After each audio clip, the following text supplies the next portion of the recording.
Alors, pour éclairer ces questions, dans notre table ronde, on a 3 intervenants prestigieux que je vais vous présenter rapidement. Donc de gauche à droite, vous avez Éric Toussaint. Éric Toussaint, contrairement à ce qu'on peut penser, il n'est pas économiste. Il est historien de formation, il est docteur en sciences politiques. Ben, on le connaît surtout parce qu'il a fondé le CADTM en 1990. Il en est le président, le porte-parole le plus connu. Il est membre du conseil scientifique d'Attaque France. Il a écrit toute une série de bouquins dont les plus connus sont L'AD et tout la vie, Bancocratie, AAA et une bonne vingtaine d'autres ouvrages. Il a également signé de nombreux autres articles sur la nécessaire socialisation des banques et est connu surtout pour son travail d'audit sur les dettes publiques, notamment en Équateur, à la demande de Correa, et en Grèce, à la demande de la présidente du Parlement, de janvier à octobre 2015, mais dans l'indifférence de Tsipras et des autres membres du gouvernement Syriza. Alors, Éric tient donc son savoir sur les banques, non pas de l'intérieur de la machine, mais de son travail d'investigation et d'auto-formation sur la question. Chapeau. Tout ça. Donc, Éric, toi, sur cette situation, tu as préconisé des choses très radicales, très complètes, avec le CADTM. Donc j'ai repris, j'espère que je ne dénature pas, j'ai repris les 6 mesures principales qu'il me semble que tu as préconisées, certaines dont on a déjà parlé, d'autres pas du tout. La raison pour laquelle je les ai mis, c'est d'abord un support visuel pour vous, mais aussi parce que l'objectif n'est pas que tu les développes longuement, parce que je pense que l'Assemblée ici connaît assez bien ce type de questions, mais que tu en dis ce que tu veux sur l'état de ce chantier. De ton point de vue, ça avance pas, ben, il y a ce qu'Éric a déjà dit, qu'est-ce qu'on pourrait faire pour que ça avance, sachant que, évidemment, la dernière question sur laquelle je souhaite que tu viennes, c'est toi qui l'as énoncé, hein, je reprends tes propos aussi. Tu dis, il faut faire tout ça. Moi je dis qu'est-ce qui ferait que ça marche maintenant de faire tout ça, mais tout ça ne suffira pas. Tu dis il faut absolument socialiser le secteur bancaire, on ne peut pas le laisser aux mains des capitalistes. Donc voilà, à toi pour une tranche de temps de 10 minutes. Bon, ben, il faut aller au galop.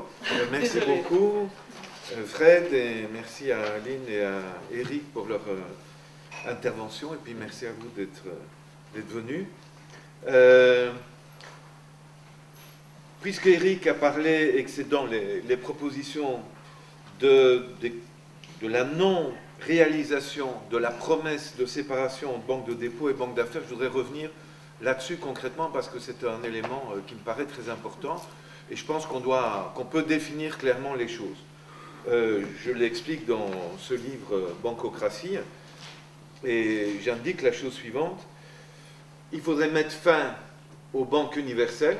Donc au cours des 30 dernières années, avec l'abrogation des législations qui séparaient les banques de dépôt des banques d'affaires et qui provenaient des mesures imposées depuis la crise des années 1930, à commencer par le Glass-Steagall Act, donc la loi américaine sous la législature de Roosevelt qui imposait la séparation entre banque de dépôt et banque d'affaires.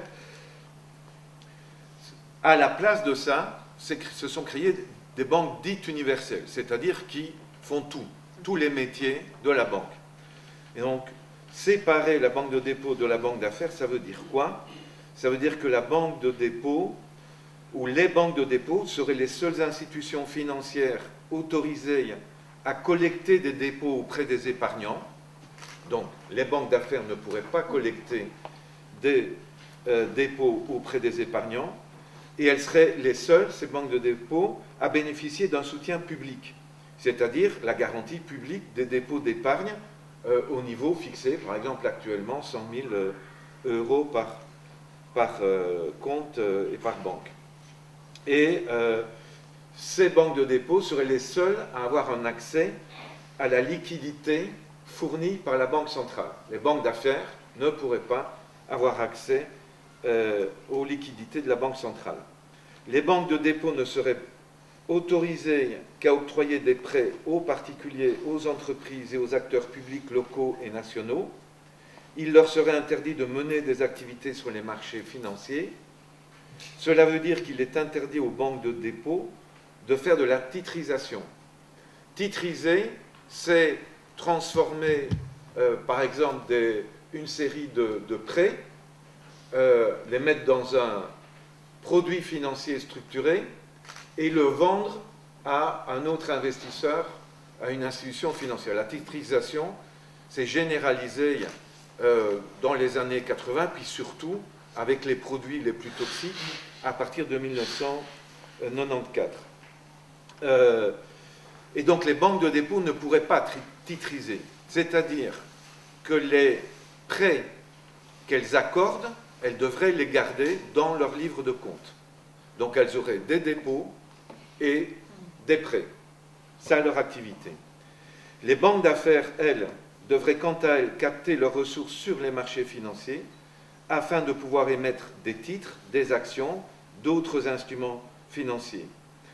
Là, j'adopte comme position minimale, je reprends ce que le député européen vert Philippe Lamberts, que vous connaissez tous, propose, à savoir de limiter strictement la part titrisable des portefeuilles de crédit des banques d'affaires en les obligeant à retenir une partie importante, par exemple 60% du risque attaché aux prêts titrisés dans leur bilan.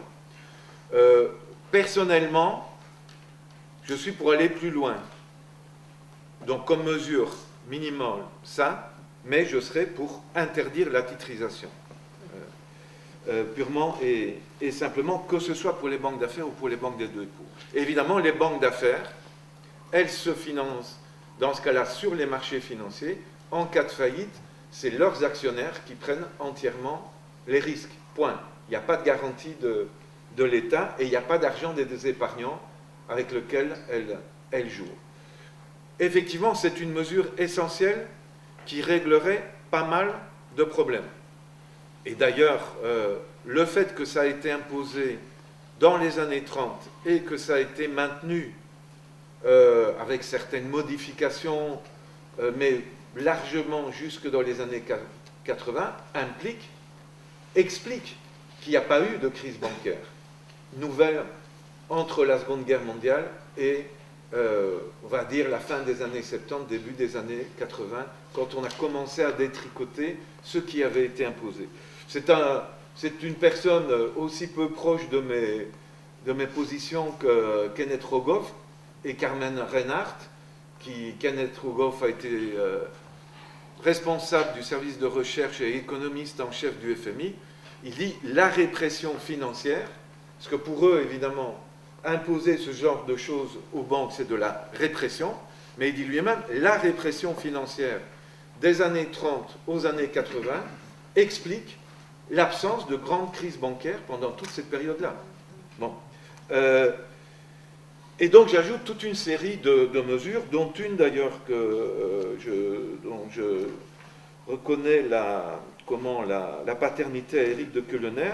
Dans les mesures précises, je reprends sa proposition de séparer les activités de conseil des activités de marché. Je ne développe pas, Éric développera peut-être. Je reprends à d'autres auteurs comme Paul Jorion, revenir à l'interdiction de la spéculation. Et Paul Jorion, à juste titre, fait remarquer que dans la loi française jusqu'en 1885 et dans la législation belge jusqu'en 1867, la spéculation sur les titres publics était purement et simplement interdite, c'est-à-dire qu'on ne pouvait pas acheter des titres publics avec pour objectif ensuite de les revendre avec profit. C'était, on va dire, un prêt. Bon. Et donc c'était lié à évidemment des crises qui avaient eu lieu et à un moment donné à des législateurs qui avaient réagi en prenant des mesures coercitives à l'écart des banques qui ont été abandonnées en Belgique dès 1867 et en France dès 1885. Je suis aussi pour responsabiliser les banquiers. Vous savez, les principaux actionnaires de Deutsche Bank ou d'autres banques contrôlent les banques généralement avec 4 à 5% du capital de ces banques. Et 4 à 5% du capital de ces banques, sachant que le capital des banques non pondéré sans prendre en compte les actifs pondérés par le risque, bon, j'explique ça dans Bancocratie, Vous allez le lire dans Bancocratie. le ratio réel entre les fonds propres, si vous voulez, le capital et les actifs d'une banque, ça tourne autour aujourd'hui de 5%. Au moment de la faillite de Dexia, c'était 3%. Mais ces banques réussissent les stress tests, les différents, parce qu'il y a ce qu'on appelle la pondération des actifs par le risque. Et dans ce cas-là, comme on dégonfle une partie de l'équation, comme on dégonfle un élément du ratio, en diminuant les actifs, ben, le capital augmente en proportion. Et on peut vous dire, Deutsche Bank atteint les 12%, BNP Paribas 13,5%. En réalité, Deutsche Bank est à du 4%. Si un actionnaire avec 5% du capital ou 4% du capital de Deutsche Bank est l'actionnaire principal, vous calculez 4% de 5% des actifs, c'est une partie infime des actifs. Et donc le risque qu'il prend par rapport à la moindre perte de la banque, c'est une perte lui-même infime, généralement, par rapport à son patrimoine global. Donc du coup, je suis pour revenir, comme d'ailleurs le propose Piketty dans son bouquin « Le capitalisme du XXIe siècle », je suis pour revenir à la responsabilité totale des actionnaires sur leur, si vous voulez, la responsabilité illimitée. À la fin du XIXe siècle, les actionnaires ont obtenu la responsabilité limitée, à savoir que c'était juste leurs engagements dans une entreprise donnée qu'ils risquaient de perdre en cas de faillite de cette entreprise. Donc du coup, il est très intéressant de répartir son capital entre 10 entreprises, 50 entreprises, 60, les influencer et se dire elles peuvent prendre des risques, même en cas de faillite, si l'État n'intervient pas, finalement, je tiendrai le coup par rapport aux pertes sur mon capital global. Et ça encourage tout à fait. Bon, alors, je termine parce que je vois Fred qui... Non, je voulais en fait te poser une question encore pardon. avant que tu termines, Oui. si tu veux bien. Oui. Si tu peux venir sur la question qui me paraît clé pour aujourd'hui, qui est la question du comment. Il me semble que donc, vous introduisez l'un et l'autre des points d'attention particuliers qui sont certainement très importants, mais sur les fondements de ce qu'il faut changer, vous êtes d'accord. La question, c'est, on n'y arrive pas. On n'arrive pas à créer le rapport de force qui fait que ces changements passent. Donc, est-ce que tu peux introduire, on va développer ça, mais est-ce que tu peux amorcer la pompe Mais dans 2 minutes je pense que c'est simple. comment. Il faut absolument se mettre d'accord sur une série de propositions minimales et tu les as, toi, résumées en 6 points. Moi, ça fait 19 points. C'est parce que tu en as regroupé, mais Oui. ça couvre largement Oui. ce que je propose.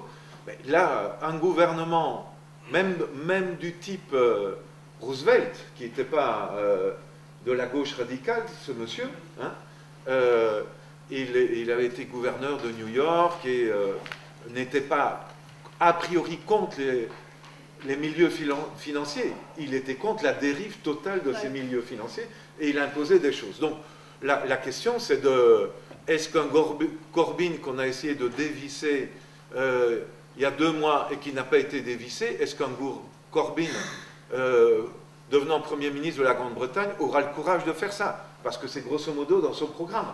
Mais les gens sont pour ça, largement. Quand vous voyez il y a un travail que nous devons faire et auquel Attac et le CADTM contribuent de conscientisation. Mais franchement, vous voyez très bien que les Bernie Sanders, les Corbyn et une série d'autres mouvements qui font des propositions radicales sont largement soutenus par le public. Donc la question, c'est plutôt comment faire pour que ces forces politiques, quand elles sont au gouvernement, appliquent leur programme et ne l'abandonnent pas. Puisque, comme l'a dit Éric de Keulener, Hollande avait dans son programme la séparation. Et donc là, c'est évidemment la pression, l'auto-organisation de la société d'en bas pour que ce genre de trahison comme celle de Hollande ne passe pas comme elles sont passées et ne produisent pas ce qui va ce qui risque d'arriver l'année prochaine aux élections présidentielles. Deuxième chose, ce que je disais également, c'est que, franchement, on obtiendrait ça, on n'aurait plus de crise bancaire. Et avec moins que ça, mais il y avait moins de dérives dans les années 30 finalement, avec moins que ça, et une série de mesures prises par Roosevelt, par le gouvernement britannique, influencé par Keynes, et par des gouvernements à la libération, y compris le gouvernement de Gaulle, qui a nationalisé, je vous signale, toutes les banques et toutes les assurances en France à la libération, on n'a plus eu de crise bancaire sur le continent jusqu'aux années 70-80. Donc, mais je dis, si on arrivait à ça, oui, on aurait ces mesures, on n'aurait plus de crise bancaire pendant un temps, mais les banquiers, vous auriez un pôle public, mais les banquiers garderaient une série de leviers clés et d'influence sur le monde politique pour redétricoter ces mesures. Donc du coup, oui, je suis pour aller plus loin et pour socialiser le secteur bancaire, c'est-à-dire le transformer en service public purement et simplement. Merci beaucoup, Eric.